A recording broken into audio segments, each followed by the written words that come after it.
So this exam is the January 2018 Regents exam, so for geometry. Let's see, so for this first one, number 18, we're seeing this type of question often. So we've got this as parallel, let's mark it. Take the givens and, kind of mark the diagram. See what we can infer after the givens are taken care of. So this one right here, let's make sure we mark that appropriately. BF is the same as EF. If I kind of isolate that, what we've got to know, because of this, these two angles are going to be the same based on base angles theorem. Okay. Now, they give us the fact that it's parallel. That hasn't been happening on this problem. Usually they're asking what angle would make it parallel, but they're telling us it's parallel. So now let's follow the path for CBF. CBF is 42.5, which is right here. 42.5 degrees.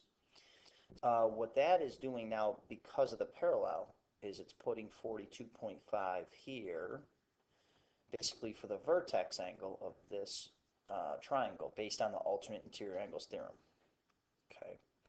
So this is one of the things I show my students is look for the Z or the backward Z or the N. And we're seeing the backward Z. Those inside corners are the alternate interior angles. Okay, so let's finish this off here.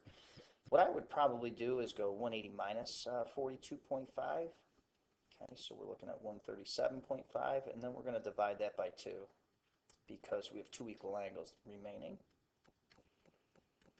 Okay, that gives us 68.75 for these 2 angles. Now, which one did they want?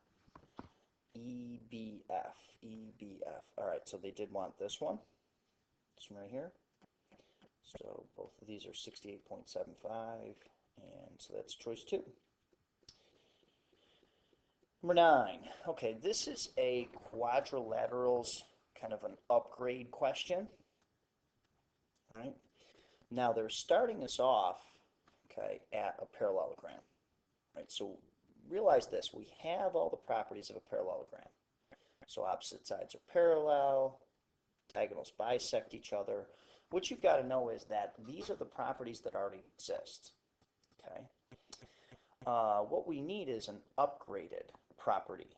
And remember, it's for the rhombus. Okay, there's a bigger clue. Let's focus on the diagonals here. Diagonals in a parallelogram have to simply bisect each other. But there's nothing else special about them other than that for a parallelogram. Now, how do we upgrade? What's a new feature? Okay. If it's a rhombus and we talk about the diagonals, they don't have to be congruent. That's going to be a rectangle feature. Now, the bisect each other is not an upgrade. That's what a lot of students are drawn to because it's true. So I understand why they're drawn to that, but it's a really good distractor. The diagonals of a parallelogram already bisect each other, but that's not an upgrade to a rhombus. So that's kind of the trickiest part of this. Now, bisecting the angles would be an upgrade. Okay, that would be a rhombus upgrade. But this says do not bisect the angles. Well, we need that. The diagonals are supposed to be perpendicular to each other, which is an upgrade for a rhombus. So that's why it's choice 4. Watch out for that question. All right, number 20, there's so many ways to do this problem. What we're realizing is a lot of students are savvy with the calculator. So if you know how to do this with a calculator, awesome. Please use it. I'm going to show you the steps that I should show you to do this the right way, the way that the standards are asking us to teach you. But do what you got to do when you get to the test. So what is the equation of a line that passes through this point and is perpendicular to this line? What this is looking like, if you look at the choices, is it's testing the standard. Do you know y minus y1, this point slope formula? That's the most efficient way to approach this problem using the standards that we teach in this course. So this is straight using one of the standards. Okay, I'm going to teach it that way, but you can do it however you need to. What we have to do is we have to get the slope of this new perpendicular line. Now let's not be tricked by this. Often students will select the line that this one is. We don't want the line that that one is. What we want is the perpendicular line. Okay. Now we need this one to get the perpendicular line. What I would do, some of you would graph it right now to get the slope. I would put it in mx plus b form. Now be careful here. This is negative 6y. Those knock out. And then this side is negative 4x plus 15. And I'm going to get the slope from doing this. I'm going to reduce negative 4/6, okay, is negative 4 over negative 6 is the same as positive 2/3. Okay, you can check that if you need to. And this is minus 2.5. Okay, all we needed from this line was its slope.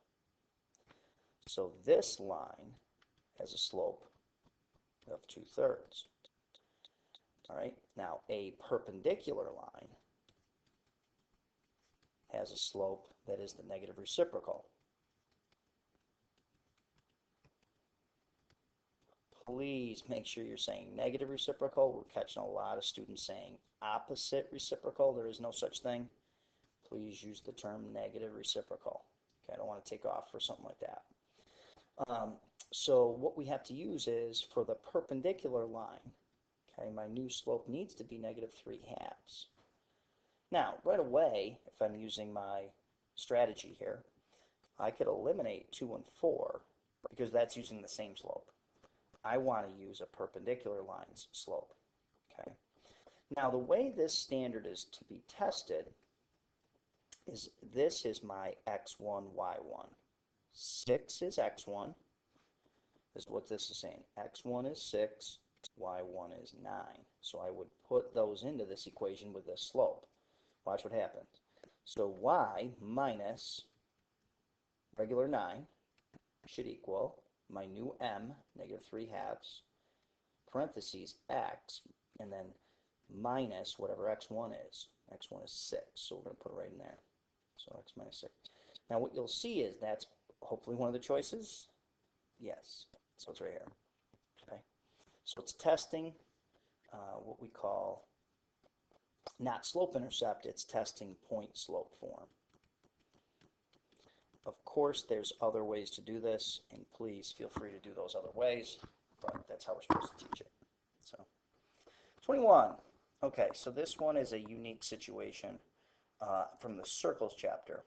Okay, what we have to know with an inscribed quadrilateral, okay, the property is, the shortcut here is because of a theorem, which we'll show you in a minute, but the shortcut is opposite angles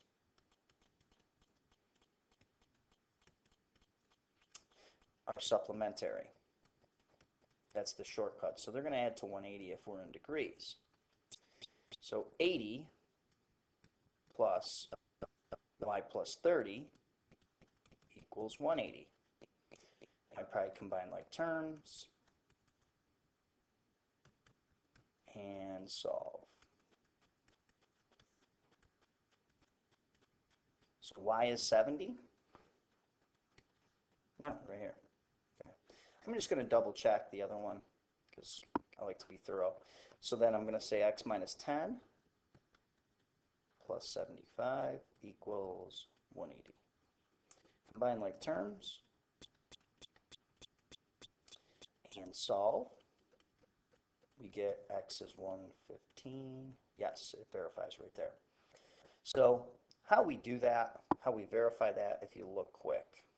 All right, if you notice, angle A opens up to this E and D, right? Now I don't know exactly what that is. Okay, don't know. B to D is not necessarily 180. Just make up one. I don't know. Let's say it's 170, right? Well, if we go this way and it's 170, what I would do is the other side would be, if I go all the way from B to D the other way, it'd be 190. Now angle A is half the measure of this, which would be 85.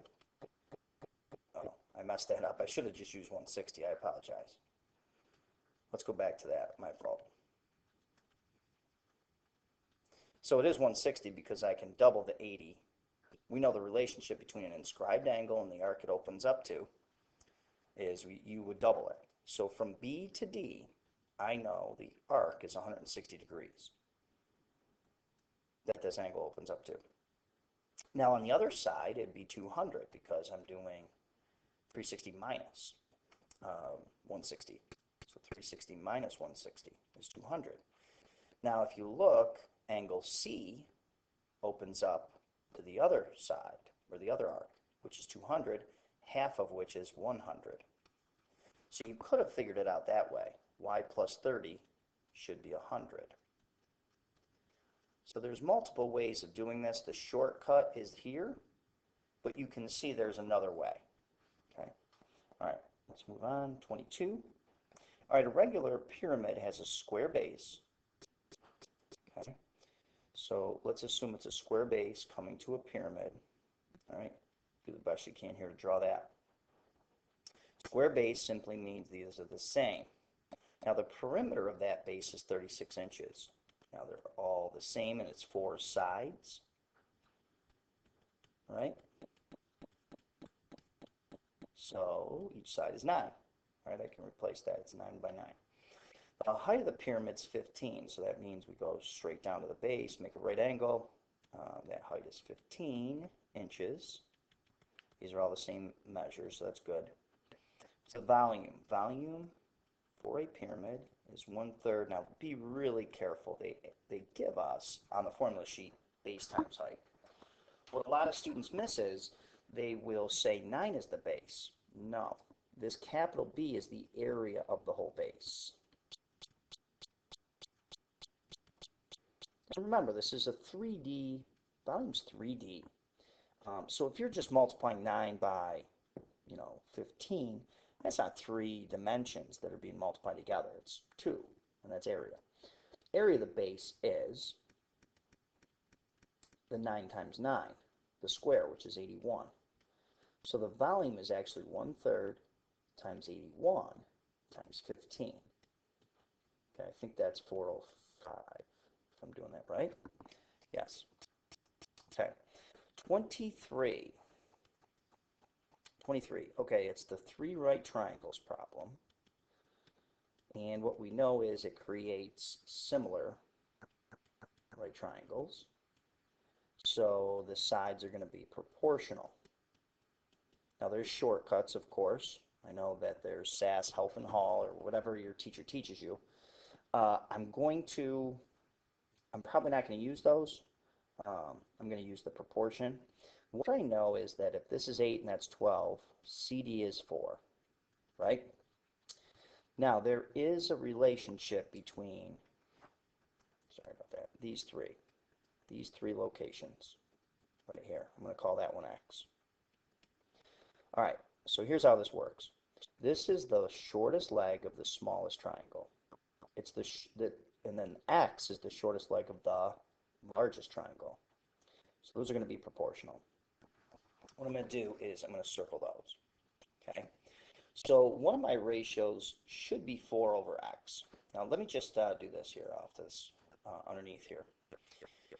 One of the standards is we're going to have to be able to set up proportions based on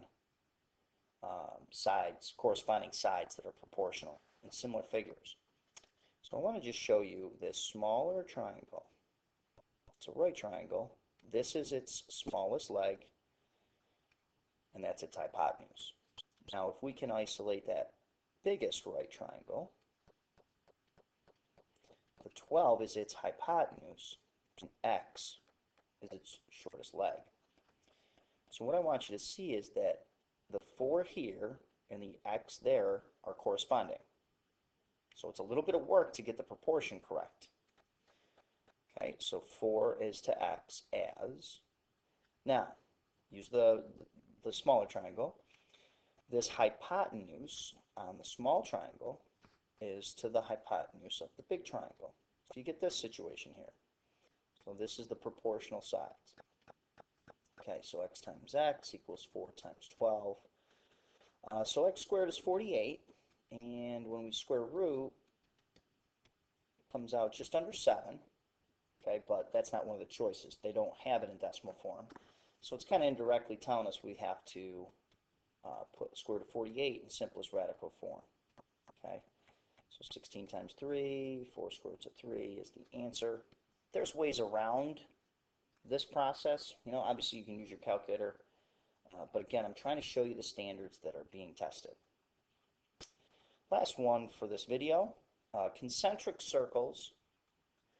That means that they have the same center, different radius. Okay. So what we're saying down here is if OC is 4 and OE is 6, okay, what's the relationship between the length of EF and the length of arc CD? Now, what we have to understand is this is tricky. What we have created, if you look here, is you have the same angle right in there, okay? And because you have these sides right here will be proportional as far as the sides go, right? So 4 is to 6 up here. This ratio is the same as 4 to 6 down there. So what we have is similar triangles by the side angle side triangle, the side angle side similarity postulate. Triangle similarity postulate, right? So they're similar figures, they're not congruent figures. They're similar triangles if you look at them. All right, so what's happening now is, let's look at these. The length of the arc, EF, is 2 units longer. That is not going to happen. See, that's not proportional. Just because the radius is 2 units longer doesn't mean the arc is going to be 2. Okay, that's not proportional because we didn't calculate the arcs. The arcs are longer than the sides. Okay, the length of the arc, EF, is 4 units longer than the length of the arc, CD. Same thing, we've got to calculate it. That's not going to work. All right. Now, the length of the arc, EF, is 1.5 times the length of arc, CD. That's going to work because that's proportional. Okay. How does it work? When you use, basically they're saying use a dilation.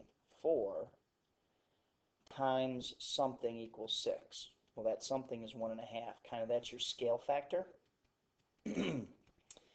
So for the smaller triangle, the side, for the small triangle, the bigger one is you'd have to multiply by 1.5. Well, the arc is going to do the same thing. If you take the smaller arc, right, CD, you're going to need to multiply it by 1.5 to get arc EF, and that's what this one's saying. So that's it for this video. Tune in for the next one.